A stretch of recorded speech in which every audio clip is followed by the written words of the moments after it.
Me llama tanto la atención, me ha dejado por largos periodos pensando en este primer capítulo del libro de Efesios, la manera en cómo está hecho, tan profundo. Y Pablo está haciendo una oración muy interesante aquí. Yo lo voy a poner en pantalla, Efesios 1, 17 al 20 en la Nueva Traducción Viviente. Fíjense bien qué interesante es esto. Pablo está orando y dice: le pido a Dios, el glorioso Padre de nuestro Señor Jesucristo, que les dé sabiduría espiritual y percepción para que crezcan en el conocimiento de Dios. Pido que les inunde de luz el corazón para que puedan entender la esperanza segura que Él ha dado a los que llamó, es decir, a su pueblo santo, quienes son su rica y gloriosa herencia.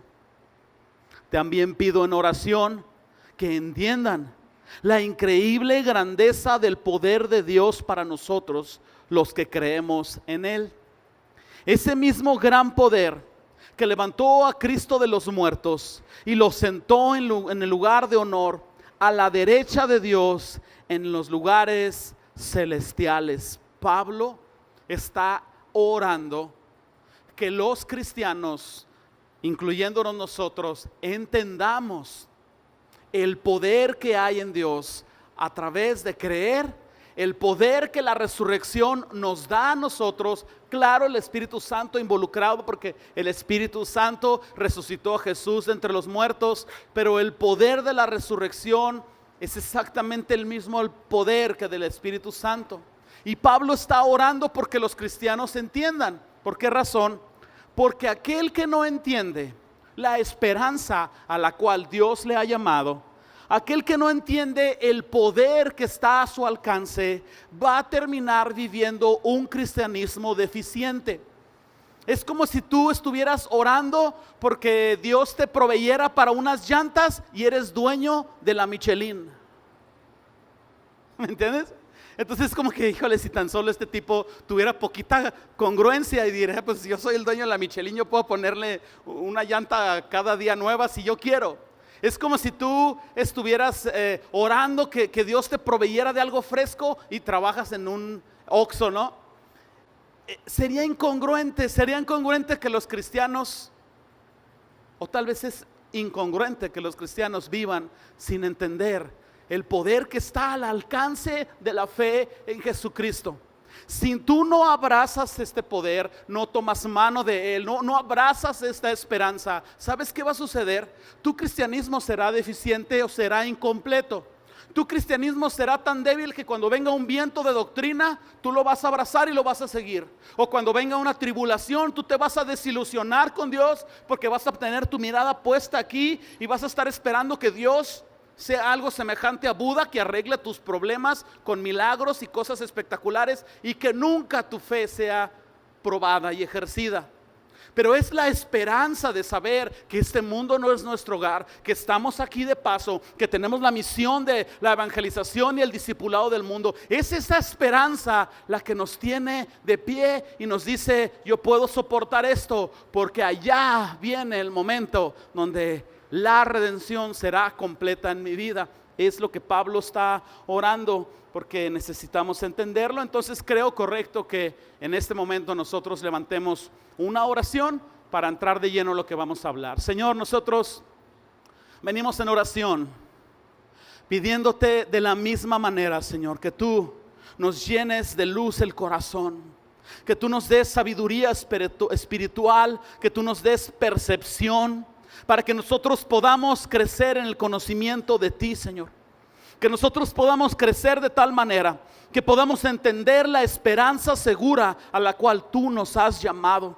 Que podamos entender que el poder que resucitó a Jesús de entre los muertos puede activarse en nosotros para creer y literalmente poder vencerlo todo con tan solo creer y caminar de acuerdo a los estándares eternos que tú nos has llamado, Señor.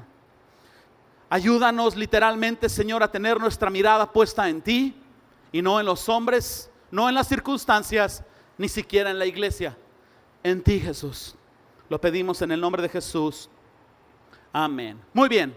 Sexta vez que hablamos de una manera diferente sobre la resurrección. Hasta este momento nosotros hemos considerado varias verdades doctrinales, si ustedes se acuerdan. En un instante más vamos a tomar un resumen concreto de todo lo que hemos visto, pero hemos visto tantas verdades doctrinales, hemos puesto, creo yo, un fundamento bastante completo de lo que es, significa, beneficia, aporta la resurrección. Hemos hablado sobre todas estas formas de comprobar que nuestra fe es genuina, porque nos hemos parado sobre esta situación. Si Cristo no resucitó de entre los muertos, entonces la fe cristiana no tiene sentido. Pero nosotros nos hemos parado en domingos pasados a comprobar la existencia de Jesús para poder demostrar su resurrección. Nos hemos parado a confrontar todas las teorías que han conspirado en contra de la resurrección. Nos hemos parado a probar que la palabra de Dios es algo más allá que verdad. Es todo. Y Jesús mismo es el camino, y es la verdad, y es la vida. Entonces, hoy vamos a hablar ya más concretamente sobre las evidencias de la resurrección. Por si alguien todavía no tuviera ahí toda una convicción firme, miren, ahí les va ahora sí ya toda la carne al asador. Y al final de esta reunión, nosotros tenemos que entender esta oración, o tenemos que entender lo que Pablo está orando. Entender la increíble grandeza del poder de Dios para con nosotros los que creemos en Él. Que el mismo poder que levantó a Cristo de entre los muertos y lo sentó en un lugar de honor a la derecha de Dios en los lugares celestiales, está a nuestro alcance por la fe en Jesús. Entonces, vamos a hablar de 5 evidencias o 5 formas, 5 evidencias circunstanciales que prueban la resurrección de Jesús. Es como si nosotros dijéramos, bueno, hemos planteado todo esto, pero ahora ¿qué te parece si entramos por este otro lado? Entonces, una cosa hasta este punto, me refiero a lo que hemos estado hablando los últimos domingos, una cosa es defender nuestra fe, ¿verdad? Y presentar defensa ante las teorías que conspiran contra la fe, y otra cosa es tomar la ofensiva. Otra cosa es ahora nosotros poner sobre la mesa cómo es esto. Y entonces vámonos con la primera evidencia circunstancial de la resurrección de Jesús. Y aquí va. Los discípulos murieron por sus creencias. ¿Cuáles discípulos? Básicamente todos los de la iglesia del primer siglo, pero en especial estos 11. Los discípulos murieron por sus creencias. Cuando Jesús fue crucificado, los seguidores de Jesús entraron en desánimo. Se desilusionaron porque el Hijo de Dios finalmente había caído en manos de perversos. Y entonces dudaron quizás por momentos si verdaderamente Jesús era el Hijo de Dios o era un gran profeta nada más. Ellos tuvieron temor, reinó la confusión. Al morir su maestro ya no había más sanidades, ya no había más milagros. Quizás uno que otro, yo me imagino, lloró al ver un pez ahí seco porque lo conservaban con sal y recordar cómo Jesús multiplicó los panes y los peces y eso no vendría más. Estuvieron de luto, pero sobre todo en temor, en confusión. De nuevo, no más milagros, no más sanidades, no más palabras de vida eterna. Se dispersaron, no salieron de Jerusalén, pero quizás uno se fue a un rincón, otro se acobijó en un árbol, otro lloró por ahí. Se avergonzaron, se escandalizaron, temieron, hasta que escuchan en la mañana de domingo que Jesús resucitó.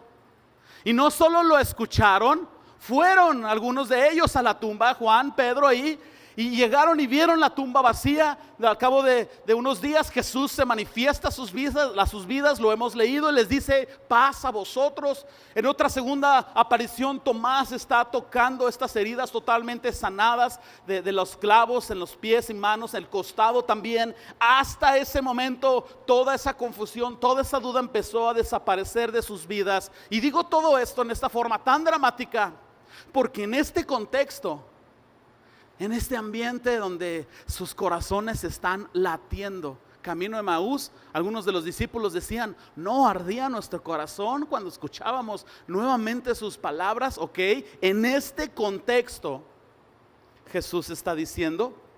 Se acercó y les habló diciendo: toda potestad me es dada en el cielo y en la tierra.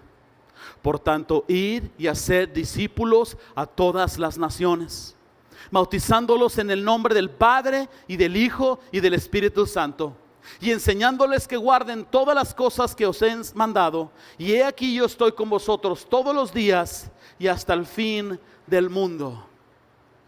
Cuando los discípulos, después de este dolor, ven esta gran victoria, ven a Jesús resucitado, glorificado. Y aún hay unas teorías que yo no quise poner aquí, pero hay algunos teólogos que creen que el cuerpo resucitado de Jesús podía materializarse y desmaterializarse, porque de repente estaba y de repente no estaba. No está muy fundamentado, por eso nosotros no lo pusimos aquí, pero estos hombres están viendo algo increíble. En este contexto, Jesús les está encomendando ir y hablar todas estas cosas. ¿Y qué es lo que sucede? Que estos hombres abrazaron este llamado. A partir de ese momento enfrentaron una vida de privaciones. A menudo no tenían suficiente comida. Después de la iglesia primitiva vino una gran persecución que les puso en hambre. A menudo no tenían techo o hogar donde vivir. Se empezó a poner tensa la cosa con el Imperio Romano y sobre todo con el Sanedrín. Y fueron ridiculizados, arrestados, golpeados, encarcelados. Finalmente, la gran mayoría de ellos, no solo de los 11, sino de los discípulos de estos 11, la gran mayoría de ellos, torturados, martirizados por su fe en Jesucristo. Discúlpenme el término coloquial, pero no se rajaron. No se rajaron ante la presión, estuvieron ahí. La gente quizás puede morir por sus creencias religiosas. Esto no es algo exclusivo de la fe en Jesucristo. Sabemos de primera mano que los musulmanes creen, tienen sus propias creencias. Los musulmanes también tienen sus denominaciones y están creo que suní, que son muy radicales, muy apegados, muy extremistas, y son los que se ponen estos chalecos con bombas. Y la gente a través de los siglos muere por sus creencias religiosas. Pero la gente no muere por cosas que sabe que es mentira. ¿Me explico? Si nos organizamos aquí para fingir que en Pan de Vida se apareció un ángel e hiciéramos un escándalo ahí y todo, y de repente viene una persecución, miren, probablemente yo soy el primero que me rajo. ¿Me explico? No, es que esta gente me amenazó con no diezmar y entonces yo tuve que ceder ante la presión y ahí hubo complot con ellos, que esto es un complot. Pero la gente no muere por una mentira. ¿Me estás siguiendo? ¿Estás de acuerdo conmigo en eso? La gente no muere por una mentira. Entonces, ¿qué es lo que los apóstoles, los discípulos están haciendo? Están muriendo por su fe. Murieron por su convicción. Murieron por una convicción en ambas formas. Murieron por una convicción en la que ellos habían visto a Jesús resucitado. Algunos de los discípulos de estos apóstoles estaban dentro de ese grupo de los 500 que vieron a Jesús resucitado. O vieron a Pedro, a Juan y a estos tan impactados que no les quedó duda alguna de que Jesús se apareció. Y dicen: chin, no estuve ese día, pero yo lo creo con todo mi corazón. Creían en esta convicción en dos formas. Vieron a Jesús resucitado y Jesús les resucitaría en el día postrero. Automáticamente esto es poner tu mirada en las cosas de arriba. Sin importar cómo esté aquí abajo, te va bien, te va mal, te persiguen, no te persiguen, te traicionan. No es lo que tú esperas de la vida. Ellos no veían aquí abajo. Esta convicción de la resurrección de estos hombres era allá enfrente. De manera que si los arrestaban y humanamente venía el temor, ellos se fortalecían sabiendo: aún si los romanos nos crucificaran, resucitaremos en el día del Señor. Entonces no hay nada que temer. La muerte no es el final. La muerte es como un viaje nada más en el que ahorita vengo, mamá, voy a Chihuahua y regreso. La muerte pierde su efecto natural.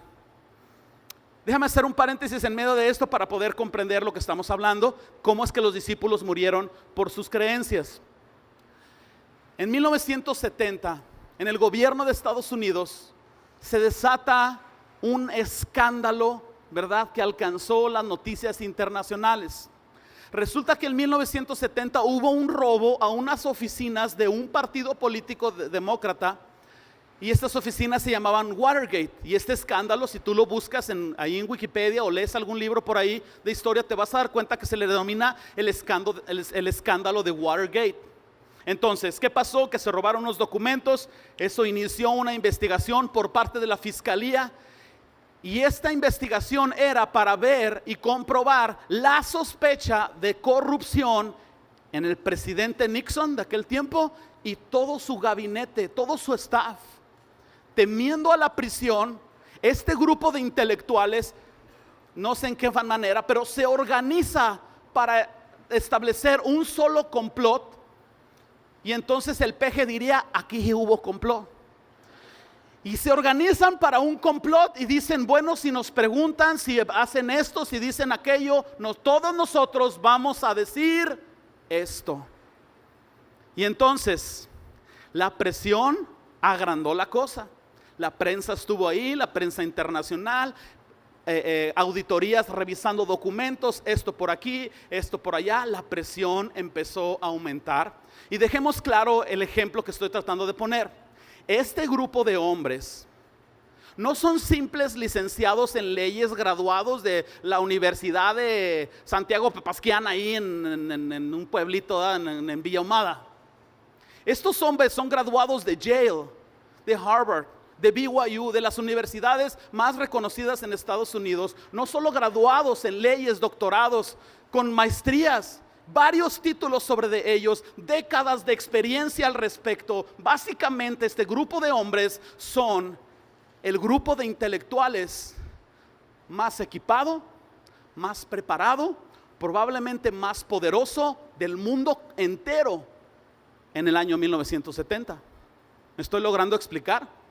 No es como cuando tú y tus hermanos rompieron un vidrio y se confabulan. Le decimos a mi mamá que un ganso con pico picudo nos quiso atacar. Estos hombres sabían montar espectáculos. Y era cuestión, ante la presión, era cuestión que un solo eslabón débil cediera y todo el complot se venía abajo. ¿Qué se iba a venir abajo? Todos los desvíos de fondos que habían venido. El presidente Nixon estaba por entrar a las reelecciones y había corrupción en cuanto a manipulación de posibles votos. Había corrupción de desvíos de fondos que habían comprado jueces, miembros del FBI, miembros de la CIA y otras personas en autoridad. Y todo esto se iba a descubrir como cuando un hilito en el suéter lo empiezas a jalar. Y llegó el eslabón débil, uno de ellos, como se dice en griego, rajó leña. Fue y se presentó ante las autoridades y no es como que dijo soy conejo, sino simplemente dijo yo estoy dispuesto a decir todo si me dan inmunidad o por lo menos una reducción en mi condena. Las autoridades dijeron le entramos, soltó toda la sopa. El presidente Nixon renunció y todo el complot organizado por el grupo más inteligente, poderoso y equipado del planeta se vino abajo y vino un escándalo por tantos arrestos de funcionarios. ¿Por qué estoy diciendo esto? Porque si hubiera habido un complot, algo por lo que los discípulos dijeron que darían sus vidas, pero a la hora de la hora, no, es que la verdad se nos figuró haber visto a Jesús resucitado. Si hubiera habido una especie de complot, hubiera habido por lo menos un eslabón débil. Quizás Tomás el escéptico, ¿verdad? Quizás por ahí el celote que quería levantarse contra el Imperio Romano. Un eslabón débil era necesario para que todo esto se viniera abajo. Y mira, todavía piensa más profundo en esto. Tenemos a Pedro, todos saben esto aunque no hayan leído la Biblia. Tenemos a Pedro que le dice a Jesús, Señor, yo iré contigo hasta la muerte.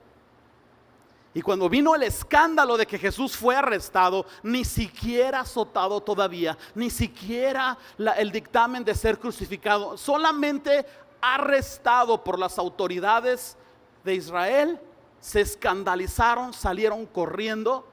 Y Pedro, el que juró lealtad hasta la muerte, negó al Señor. Y la tercera, con maldición ante una empleada doméstica.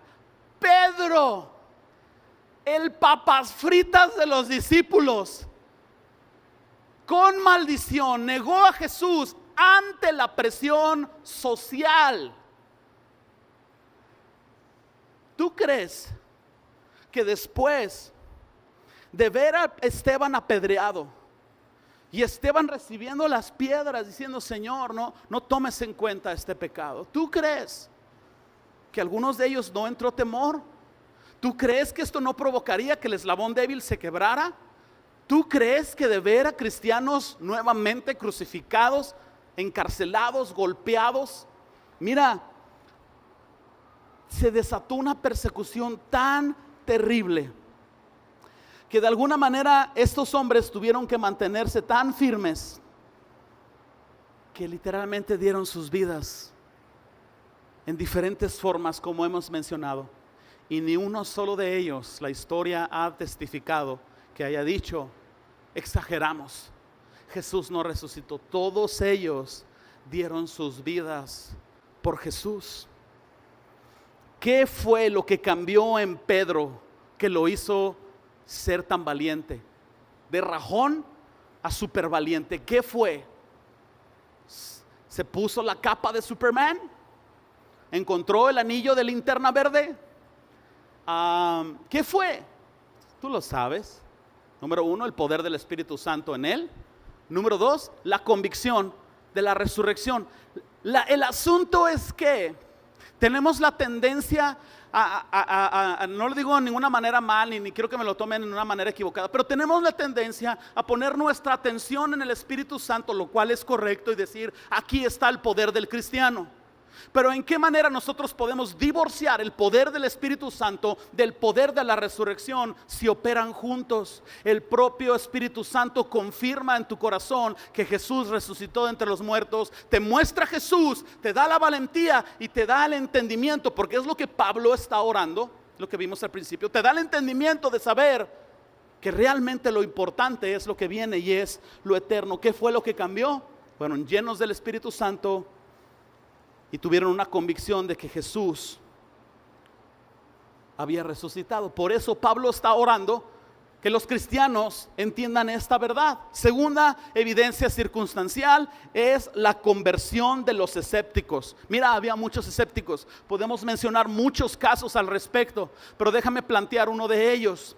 Saulo de Tarso, celoso de la ley judía, fariseo de fariseos, instruido a los pies de Gamaliel. Gamaliel no era un mero maestro, ni siquiera Pablo estuvo en un salón con varios estudiantes con Gamaliel, estuvo a los pies. Su maestro personal era Gamaliel, el maestro más respetado de la ley judía en ese tiempo.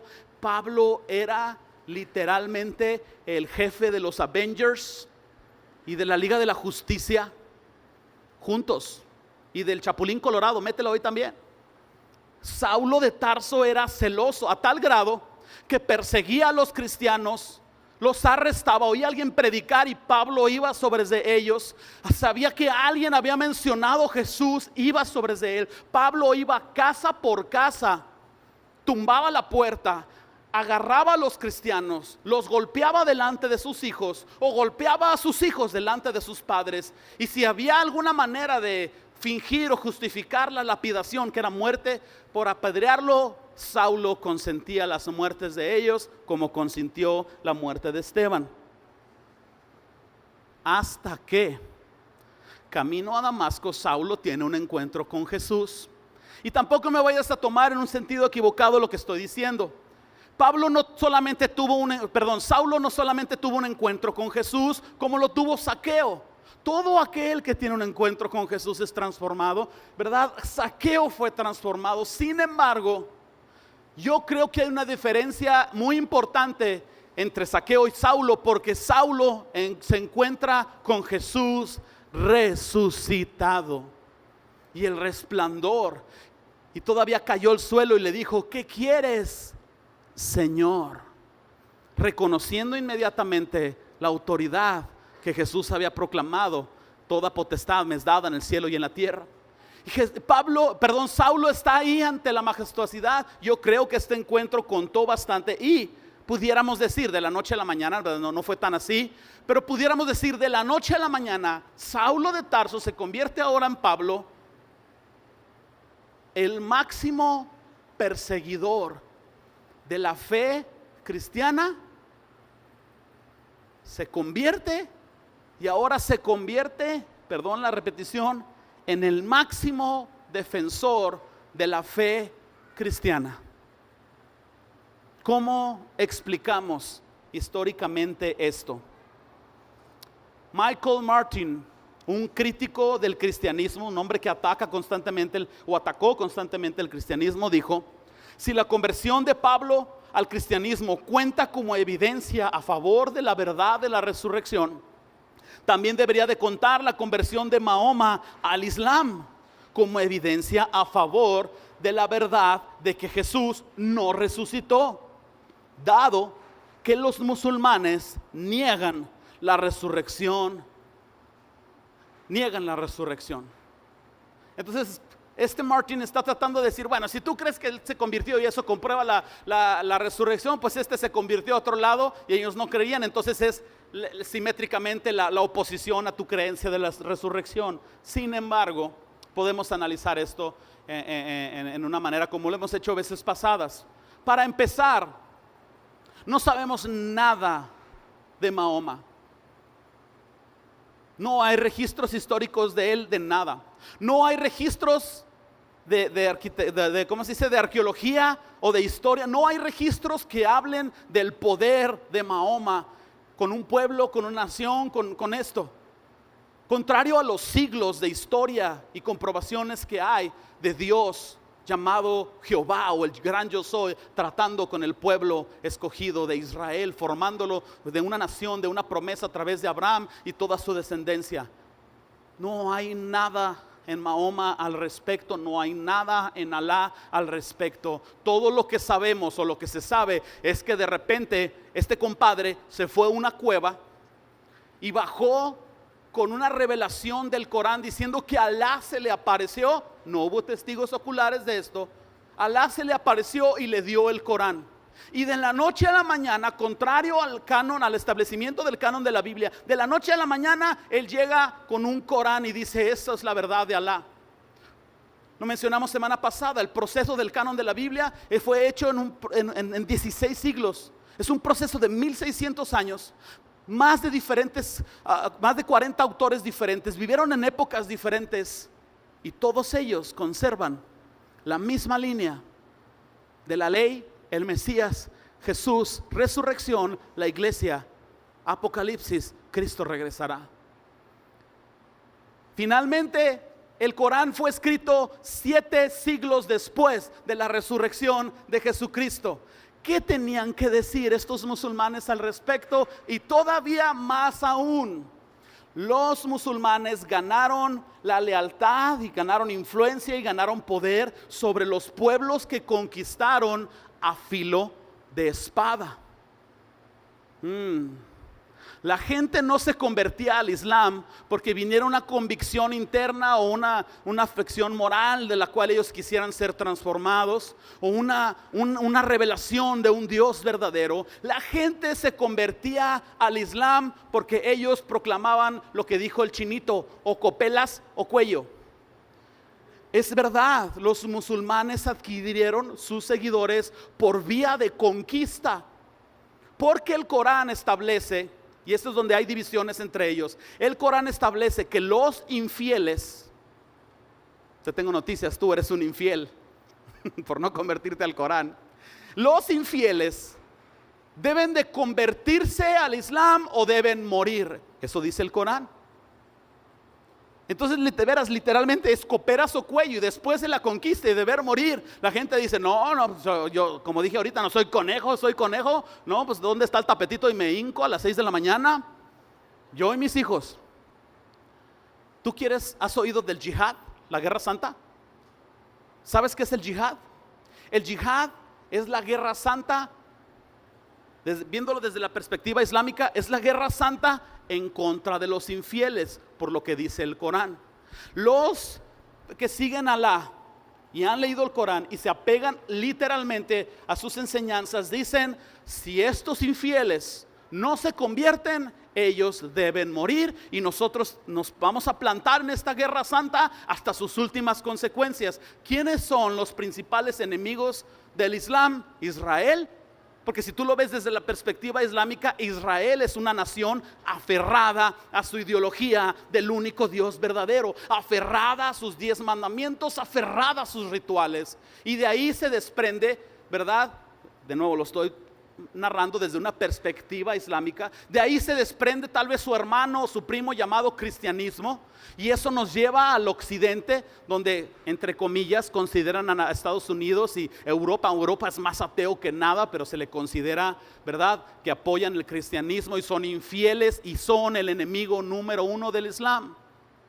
Y esa es la razón fundamental de por qué estos locos toman chalecos con bombas y se autoexplotan, se inmolan. Esa es la razón fundamental por la cual un loco, aun si haya sido una manipulación del gobierno de Estados Unidos, lo de las Torres Gemelas, que todos lo hemos oído, aún así se requirió de alguien que se suicidara. ¿Me explico? Entonces estos locos son de los que secuestran un avión y lo estrellan en una torre, asesinan a 3,000 personas porque creen que con eso están contribuyendo o a ganar la guerra o a provocar temor para que los infieles se conviertan. De manera que, discúlpeme mucho, señor Michael Martin, pero la conversión de Mahoma al Islam en ninguna manera puede contar como una evidencia en contra de la resurrección. Pasemos más adelante. Tercera evidencia circunstancial. Hubo cambios claves en las estructuras sociales. Dices, ¿qué significa esto? Mira, cuando tú lo ves a través de la historia y tienes registros históricos, tú te vas a dar cuenta que en la sociedad de Israel hubo cambios súper radicales. ¿Cuáles cambios son? Número 1, de la noche a la mañana, miles de judíos dejan de ofrecer sacrificios en el templo. ¿Cómo explicamos eso? De repente ya no llevaron en la Pascua corderos para ser sacrificados conforme a los rituales de la ley. De repente ellos dejaron de llevar estos sacrificios, de hacer todo eso. Después de la muerte de este carpintero de Nazaret, un gran número de judíos devotos dejaron literalmente de la noche a la mañana todas estas ordenanzas y todos estos sacrificios. Segundo cambio estructural, la justificación por fe en Jesús. Una misma gran cantidad de personas, estamos hablando de decenas de miles, en un mismo tiempo, en un mismo escenario, dejaron de confiar en la ley de Moisés como la manera en cómo se relacionaban con Dios a través de los mandamientos de esto y del otro, y ahora empezaron a relacionarse con Dios a través de la fe de Jesucristo resucitado. Tercer cambio en estructuras sociales es que ahora un gran número de estos judíos abandona una tradición de más de 1500 años de juntarse en el sábado, el Sabbat, para adorar a Dios, y ahora esta misma cantidad de personas está juntándose en una mañana de domingo para adorar a Jesús, porque Jesús resucitó en una mañana de domingo. Cuarto cambio estructural fue que adoraron a Jesús. Dentro de la fe y la convicción judía antes del Mesías, estos judíos escuchar de que alguien podía ser Dios y al mismo tiempo hombre era una de las herejías más grandes que pudiera haber. Y de repente un gran número de ellos está confesando a Jesús como el Hijo de Dios, está confesando a Jesús como Dios, está predicando que Jesús ahora ha abierto la esperanza y que ya no es necesaria la legalidad de los mandamientos, que ahora la libertad ha venido para los hombres. Quinto cambio estructural, cambiaron de opinión con respecto al Mesías. Estas mismas cantidades de personas creían por las profecías de Isaías principalmente y otras más en Ezequiel y otros profetas más, creían que el Mesías iba a venir o en dos formas, o como un gran líder político que iba a libertar a Israel de la opresión romana, dado que su historia es que ellos quebrantaron Egipto, dominaron naciones, y cuando se levantaba un juez vencían a sus enemigos. Cuando un rey hacía lo justo, el reino prosperaba. Esta es la tendencia del pueblo de Israel. Ellos esperaban un Mesías como un rey, o la otra opción, esperaban a un Mesías como un Sansón, como un Josué, como un gran guerrero que los inspirara y que desafiara al imperio romano. Nada menos, uno de los discípulos de Jesús era un celote, un miembro de oposición judía, que esperaban un momento para levantarse en guerra contra Roma. Y los judíos esperaban este Mesías, y de repente cambian de opinión en cuanto al Mesías y dicen: el Mesías ya vino, y vino a través de paz, y vino no a traer un cambio social ni un cambio estructural, vino a traer un cambio del corazón. Cambiaron de la noche a la mañana su opinión con respecto al Mesías. Yo quiero preguntar, ¿de qué manera podemos explicar que miles de judíos estuvieron dispuestos a abandonar por lo menos estas 5 prácticas claves del judaísmo que les había servido en el entorno social y teológico? ¿De qué manera abandonaron todas estas prácticas estos miles y miles de judíos? La respuesta es simple, la respuesta la sabes: Jesucristo resucitado y su fe en Él. Cuarta evidencia circunstancial: comunión y bautismo. Si tú revisas los libros de historia, tú revisas los cambios estructurales, hablando de ellos, no hay registros de que las personas antes de Jesús resucitado tuvieran esta comunión que tuvieron los primeros cristianos, ni que se bautizaran en agua. Estos dos sacramentos, que son probablemente los dos principales sacramentos en la fe cristiana, aparecieron después de la resurrección de Jesús. De repente, de la noche a la mañana, fíjate en esto, observa, no te me pierdas por favor. De repente, de la noche a la mañana, estas decenas de miles de personas rompen con su avaricia, la avaricia natural de querer sentirte seguro. Quién sabe si la avaricia de querer tener una mejor casa, pero rompen esta avaricia y dicen: yo vendo mi casa, me quedo con lo más básico y todo lo demás lo dono a la iglesia para que haya que comer para los pobres, para las viudas, y que puedan tener dinero aquellos que están viajando a otras naciones a hablar la palabra de Jesús resucitado. Todas estas personas, poco o mucho, estaban vendiendo lo que tenían para tener todas las cosas en común. Estaban teniendo comunión, se estaban ayudando como buenos hermanitos, estaban bautizando gente en agua por inmersión. Comunión y bautismo es un cambio que viene socialmente, históricamente, después de la resurrección. Quinta evidencia circunstancial: el surgimiento de la iglesia. Así de simple.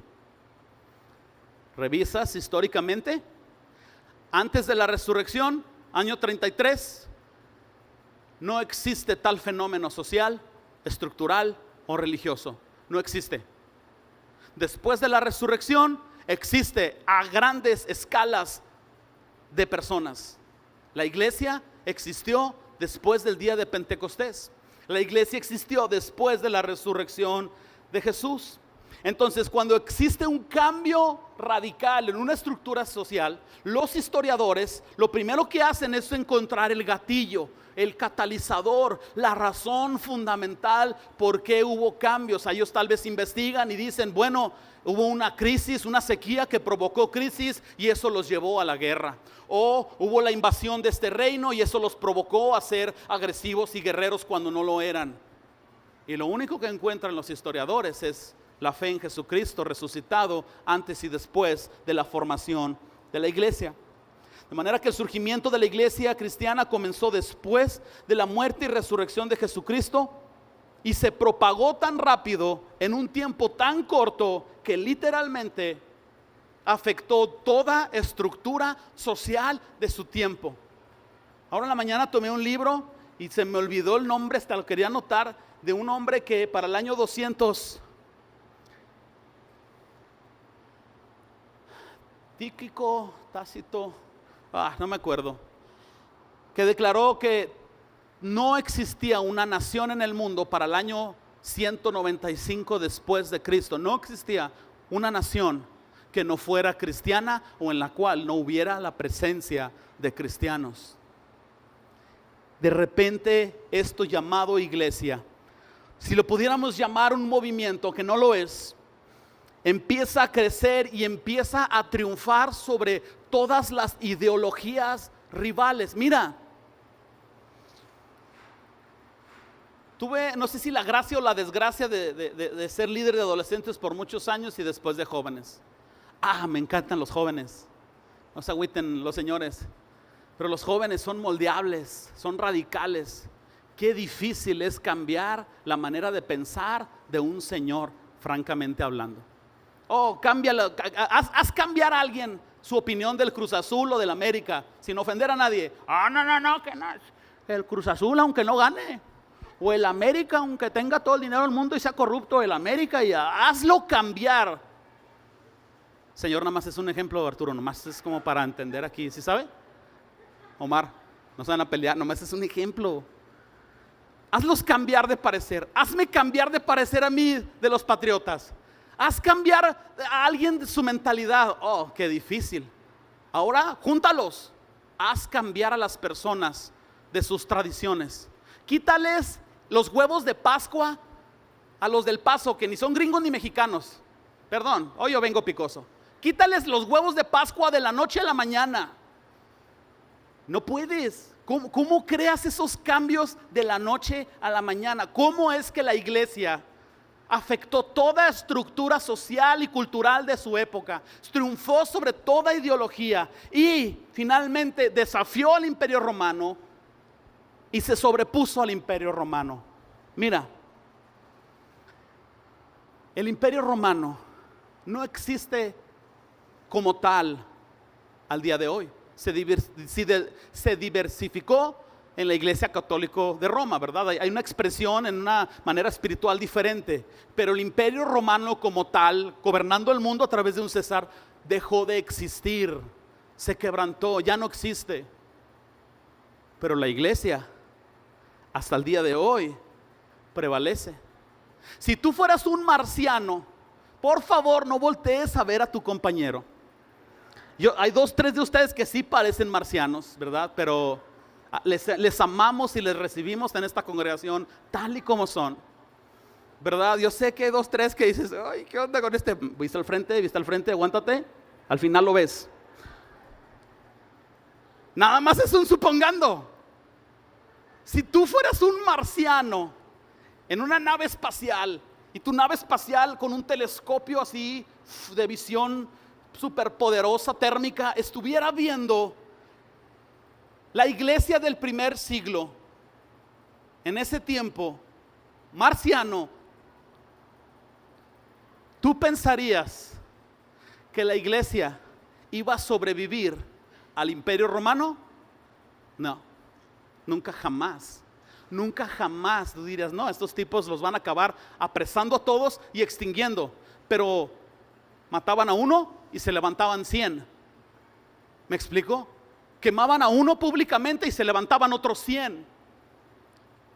Y mataban a un hombre y su hijo, en vez de crear una ira hacia Roma, les perdonaba y predicaba la misma fe en Jesucristo. Jesús declaró en Mateo 16:15, solamente lo menciono rápidamente, que les preguntó a los discípulos, ¿quién dicen ustedes que soy yo? Ellos dijeron el punto central, ¿verdad? Tú eres el Cristo, implicado que resucitaría, tú eres el Cristo, el Hijo del Dios viviente. Jesús dice, sobre esta confesión edificaré mi iglesia.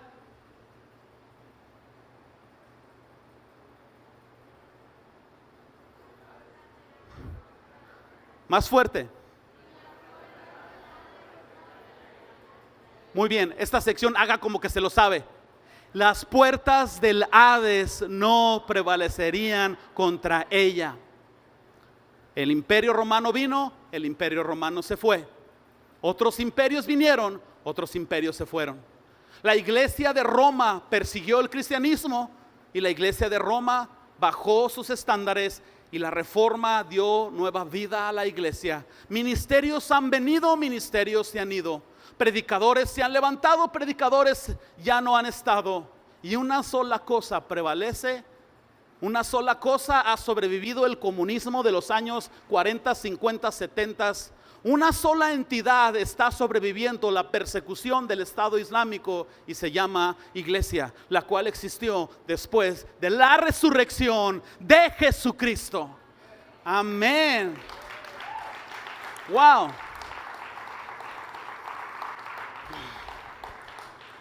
Vamos a ver en una perspectiva general todo lo que hemos visto hasta hoy. En la primera parte hablamos sobre la importancia de la resurrección. Llegábamos a la conclusión de que si Jesucristo es la verdad central del Evangelio, claro que lo es. Jesucristo es la verdad central del Evangelio, entonces la resurrección es el fundamento de la fe cristiana, porque sin la resurrección la fe en Jesucristo es vana. En la parte 2, si se recuerdan, tomamos toda Primera de Corintios 15, lo leímos en la Nueva Traducción Viviente, ¿se acuerdan de ese domingo? Verso a verso lo estuvimos estudiando, hablamos sobre el significado de la resurrección y llegábamos a esta verdad. La resurrección de nuestro Señor Jesucristo significa que ahora nosotros podemos ser libres de la muerte, el dolor y la enfermedad que nos afligía, porque ahora todos estos son absorbidos en la victoria de Cristo. Quizás no hoy, pero ahí viene. La venida del Señor está cerca. Resucitaremos el día de los muertos. Vendrá el día en que se complete la redención. En la tercera parte hablamos sobre la aplicación de la resurrección. Llegábamos a esta verdad. Tener una firme convicción de la resurrección hace que nuestra fe en Jesucristo sea inquebrantable y marca profundamente la manera en cómo nosotros debemos de vivir. ¿Cómo debe de vivir un cristiano? Por lo eterno, no por lo material. Un cristiano debe tener su mirada ya, esto es algo temporal, así es de que aflicción, esto y aquello, lo soporto porque hay algo más importante allá adelante. La cuarta parte, yo sé que a muchos de ustedes les encantó. Hablamos sobre las evidencias de la existencia de Jesús, ¿se acuerdan? ¿Cuántos estuvieron ese domingo? Hablamos con tanta firmeza en la manera en cómo Jesús realmente existió. Porque decíamos que sin la existencia de Jesús, pues claro, la resurrección no tiene lugar. Pero entonces llegábamos a esta conclusión. Todas las evidencias científicas, históricas, arqueológicas confirman que Jesús realmente existió y realmente resucitó. Por lo tanto, Jesús es el único camino, la única verdad, la única vida eterna que hay.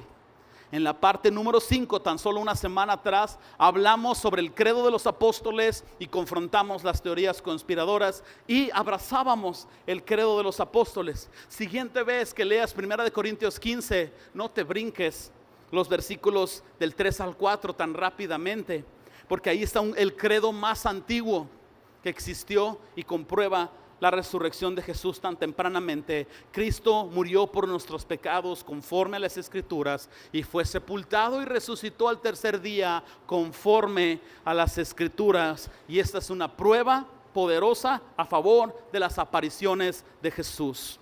En la sexta parte, es decir, hoy, llegamos a esta parte, esta oración de Pablo. Que entendamos el poder de la resurrección, no como la conclusión de este mensaje de domingo, como la conclusión de los últimos 6 mensajes de domingo, de manera que es importante que nosotros podamos entender la increíble grandeza del poder de Dios para nosotros, los que creemos en Él. Que el mismo gran poder levantó a Cristo de los muertos y lo sentó en el lugar de honor a la derecha de Dios en los lugares celestiales. En conclusión, todo lo que hemos visto confirma que Jesús verdaderamente existió y que verdaderamente resucitó, que Jesús verdaderamente es el Hijo de Dios, que no solo murió por nuestros pecados para ya no ser castigados, que Jesús resucitó para darnos una esperanza y una libertad del pecado. No pudiéramos vencer el pecado sin la resurrección. Si Jesús solamente hubiera pagado por el pecado, lo que hubiera pasado es lo que pasaría con tu tarjeta de crédito si la llegas a pagar toda y dejarla en ceros. ¿Hasta risa da, no? No es de risa, nada más un supongando. Si tú llegaras a pagar tu tarjeta de crédito y la dejas en ceros, pero no la destruyes, te doy de aquí al Buen Fin para que la vuelvas a tener hasta el copete. Si Jesús no hubiera resucitado, no tendríamos el poder de decir no al pecado.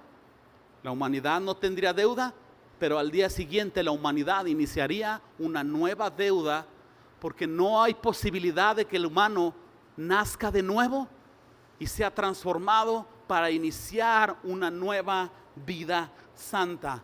Doctrinalmente, así de simple, mis hermanos. Si Jesús, amén, miren, me están apoyando. Si Jesús es el Hijo de Dios, mis hermanos, entonces sus enseñanzas son algo mucho más que buenas ideas. Sus enseñanzas son verdades sobre las cuales tú y yo podemos construir nuestras vidas. ¿Estás de acuerdo conmigo? Si Jesús verdaderamente es el Hijo de Dios, entonces Él es la verdad universal, Él es la verdad moral, y en base a esto nosotros podemos tomar decisiones de lo correcto o lo incorrecto. Aún si tú tuvieras dudas de qué hacer, solamente te paras y dices: ¿qué haría Jesús en mi lugar? Y tienes la respuesta de hacer lo correcto. Si Jesús realmente conquistó la muerte, entonces puede abrirte las puertas de la vida eterna.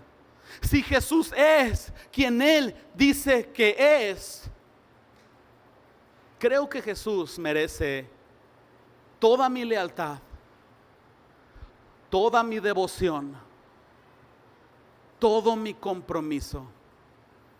Todo lo que soy se lo debo a Él. Nunca lograré pagar la deuda. No se trata de pagarle la deuda, se trata de vivir agradecido y de vivir por lo que Él nos ha encomendado hacer: ir y hacer discípulos a todas las naciones, bautizándolos, enseñándolos. Vive por el reino, ten comunión con tus hermanos. Cuidado, porque vengo pronto. Termino donde empezamos, ahí en tus Biblias, 1 Corintios 15, versículo 12.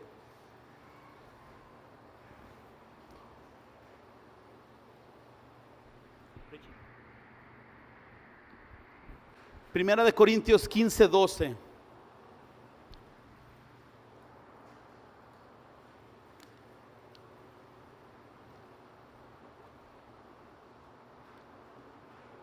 Porque si no hay resurrección de muertos, tampoco Cristo resucitó. Y si Cristo no resucitó, vana es entonces nuestra predicación, vana es también nuestra fe. Pero después de 6 domingos, yo sé que lo creíamos, pero después de estos 6 domingos, todos aquí podemos decir: Jesús es la verdad, Jesús existió, Jesús resucitó, Jesús vendrá. ¿Puedes confirmar esto con un amén? Entonces no estás creyendo en un sistema religioso, no estás depositando tu vida en la nada. El Señor es más allá de lo que tú y yo pensamos. Cierra tus ojos por un momento.